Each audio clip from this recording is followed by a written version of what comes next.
What really impressed me about the Eagles last night is Acadie Bathurst Titan led 6-1 in the third period, and there was no quit out of Cape Breton. They'd ended up a 7-4 hockey game, and I think not only did that set a tone last night, but it left a message for tonight as well for Cape Breton to say, you know what, we're not going to just roll over here. We're not that easy to beat, and we see that here today. Cape Breton out shooting the Titans 17-12 at the end of the first. They may be trailing 2-1, but a couple of real good rushes by the Titan, and that's really the difference in this hockey game. Yeah, as you said, in transition, the T10 kind of eating up the Eagles there on those two sequences. Any players in particular catching your eye for the Eagles thus far?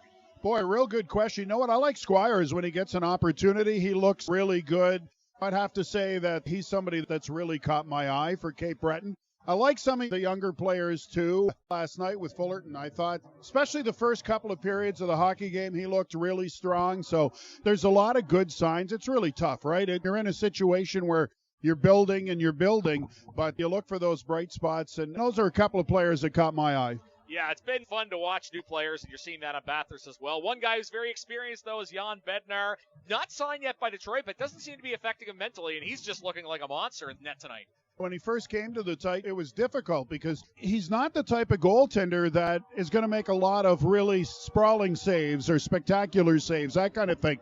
But yet he's always in the right position. His blocker is phenomenal, and it's not something you talk about with a goaltender a lot is, boy, he's got a good blocker, but teams try to go short side on him, and I've lost track of the amount of really good, solid blocker saves Bednar has made. His legs are quick, so he can kick out either the left or the right pad, but the big thing for him is positioning. He's just solid. He's in the right spot most of the time, and he's able to really be a solid presence for the Titan in net, and they need that.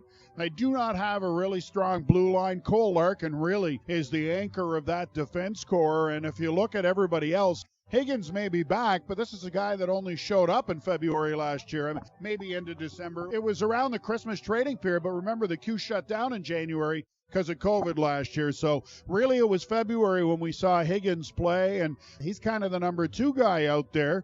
So really when you look at the blue line, they're not going to be perfect. They're learning as they go, playing all right. I like Perron a lot, but it's Bednar that's really going to have to be solid if this Titan hockey team is able to make any kind of noise this season. Yeah, I think it's helping Emile Perron as well. He's kind of getting to learn under Cole Larkin, and that seems to be working pretty well.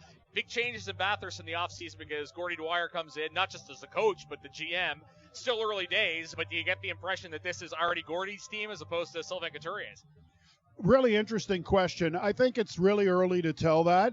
And what I would say to that is, remember, Gordy comes in literally days before the opening of training camp. So the players that are here on the ice are the team that Sylvain Couturier built. He drafted these guys. He traded for these guys. So Gordy Dwyer has to come in the dressing room and take a bunch of players that, you know, were kind of, I don't want to say gifted to him, that's the wrong word, but when he arrived, that's what he's got, and he's got to deal with them. Now, there are some new faces this year, but still, this is the team that Sylvain Couturier put together. Gordy Dwyer, I find, has done a really good job of getting them to play together. It took a little while. Bednar was at NHL camp, but so is Jacob Melanson, so was Riley Kidney. Those guys were gone for a long time. When you get them back, it takes a little time for them to get going. And even last weekend, or was it even Wednesday, Melanson was out of the lineup, nursing an injury. You saw the difference with Kidney being the experienced forward out there. So when they've got Melanson and Kidney both in the lineup, and they can put Samanis up front, a big new young body for the Titan, they've got a decent first line. Yeah, I would certainly agree with that. Lastly, how impressive is Riley Kidney? To me, I know it doesn't show up in the stars, but he may have been the best player on the ice tonight. He just sees the ice so well. The thing about Kidney that when you watch him all the time, you really start to notice is how strong he is. I saw it a few times tonight. He went into the corner. I can't remember against which Eagles player, but he got checked hard. The puck never left his skate. And what he does, I've seen him step over the blue line on a rush. He'll lift his stick, take the hit.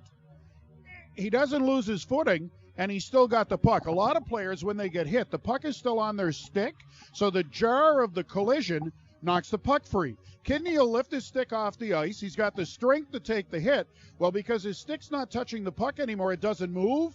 So when he absorbs the hit, he's got it. Watch that with Kidney. He's just really strong, skates super well, that strength, and he sees the ice. Kidney is a guy that just, to me, dominates out there. Isn't always the flashiest player, but boy, he's the steadiest. Yeah, certainly fun to watch if you're a Bathurst fan. Well, great insight as always, Peter. Thanks for this, and have fun calling the rest of the game. All right, thanks. Good to see you.